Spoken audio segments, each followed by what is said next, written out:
తొలగించుకోవడం ఒక రాండి ఎప్పుడు వస్తారో తారీఖు చెప్పండి బిడ్డ. రాజీవ్ గాంధీ విగ్రహం తీస్తారట. ఎవడు వస్తాడో నేను చూస్తా.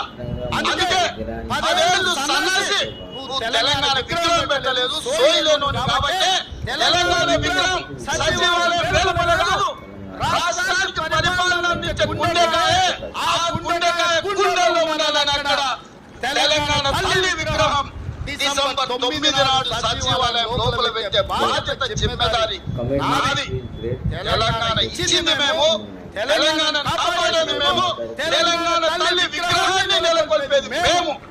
డిసెంబర్ 9 నాడు పెట్టి చూపిస్తాం. డిసెంబర్ 9, 2009 చిదంబరం గారు తెలంగాణ రాష్ట్ర ప్రకటన చేశాడు.